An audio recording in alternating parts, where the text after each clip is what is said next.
ہم دعا مانگیں۔ اے قادر مطلق اور رحیم خدا، تو تعجب انگیز طریقے سے اپنے کلمے کے ذریعے انسانی ذات کو بحال کرتا ہے۔ اپنی مسیحی قوم کو سرگرم محبت اور پرجوش ایمان عنایت کر، تاکہ وہ کامل شوق سے پاشکا کی عید منانے کے لیے اپنے آپ کو تیار کریں۔ ہم تجھ سے یہ التجا کرتے ہیں، ہمیشہ ہمارے ساتھ ہو اور ہماری ہدایت رہنمائی کر۔ آج قدوس اور مہربان باپ، خاص طور پر تیرے تمام مرحوم ایمانداروں کو یاد کرتے ہیں، ان کے لیے تیری حضوری میں دعا مانگتے ہیں، بالخصوص تیرے بیٹے مرحوم عنایت بٹی کے لیے، پنکی بابر کے لیے کہ مہربان باپ تو انہیں نور کے اعلیٰ ایوانوں میں جگہ عطا کر، سوگوار گھرانوں کو، ان کی اولاد کو بڑی دلیری اور صبر بخش۔ مہربان باپ، آج کے کلام کے وسیلے سے تو ہماری زندگی کو، ہمارے خاندانوں اور گھرانوں کو برکت بخش دے کہ ہم ہمیشہ تیرے شکر گزار رہیں اور اپنی زندگی تیری مرضی کے لیے گزاریں۔ ہم یہ دعا مانگتے ہیں مسیح خداوند کے وسیلے سے، آمین۔ ہم آج کی پہلی تلاوت سنیں۔ ہمارے لیے آج کی پہلی تلاوت احبار اس کی دوسری کتاب، اس کا 23 باب 19 آیات۔ ان دنوں کاہنوں کے تمام رئیس بھی اور لوگ غیر قوموں کی تمام مکروہات کے مطابق بے وفائی کرنے میں بڑھ گئے اور خداوند کے گھر کو جو اس نے یروشلم میں قائم کیا تھا ناپاک کیا۔ تو خداوند ان کے باپ دادا کا خدا اپنے پیغمبروں کی زبان سے بھیجتا رہا، صبح سویرے ہی بھیجا، کیونکہ وہ اپنی قوم پر اور اپنے مسکن پر مہربان تھا۔ پر انہوں نے خدا پر ٹھٹھا کیا اور اس کے کلام کی حقارت کی اور اس کے نبیوں پر ہنسے، یہاں تک کہ خداوند کا غضب اپنی قوم پر بھڑکا اور کوئی چارہ نہ رہا، اور خدا کے گھر کو جلا دیا اور یروشلم کی دیوار کو گرا دیا گیا اور اس کے سارے محلوں کو آگ سے جلا دیا گیا اور اس کی سب قیمتی چیزیں تلف کی گئیں۔ جو تلوار سے بچ گئے ان کو خداوند نے بابل میں جلا وطن کیا، جہاں وہ کلدانیوں کے بادشاہ اور ان کے بیٹوں کے غلام ہو کر رہے، جب تک کہ فارس کی سلطنت شروع نہ ہوئی، تاکہ خداوند کا کلام جو ارمیا نبی کی زبان سے کہا گیا تھا پورا ہو، جب تک کہ زمین اپنے بستیوں کو پورا نہ کرے، کیونکہ ویرانی کے تمام دنوں میں اس نے سبت بنایا، جبکہ 70 برس پورے نہ ہوئے۔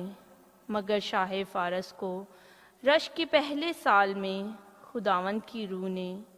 اس کے دل کو ابھارا، تو اس نے اپنی تمام مملکت میں منادی کرا دی اور تحریر کر کے یوں کہا کہ شاہ فارس کو رشک یوں فرماتا ہے کہ خداوند آسمان کے خدا نے زمین کے تمام ممالک مجھے عطا کیے ہیں اور مجھے حکم دیا ہے کہ میں اس کے لیے ایک گھر یہودا کے یروشلم میں بناؤں۔ پس تمہارے درمیان اس کی ساری قوم میں سے جو کوئی ہے، خداوند اس کا خدا اور اس کے ساتھ ہو، اور وہ روانہ ہو جائیں۔ پاک کلام کے پڑھے اور سنے جانے پر خداوند کی برکت ہو۔ پاک کلام کی دوسری تلاوت افسیوں 2 باب 4 تا 10 آیات۔ مگر خدا نے اپنے رحم کی دولت سے اس بڑی محبت کے سبب جو اس نے ہم سے کی، جب قصوروں کے سبب مردہ ہی تھے تو ہم کو مسیح کے ساتھ زندہ کیا۔ تم کو فضل ہی سے نجات ملی ہے اور مسیح یسوع میں شامل کر کے اس کے ساتھ جلایا اور آسمانی مقاموں پر اس کے ساتھ بٹھایا، تاکہ وہ اپنی اس مہربانی سے جو مسیح یسوع میں ہم پر ہے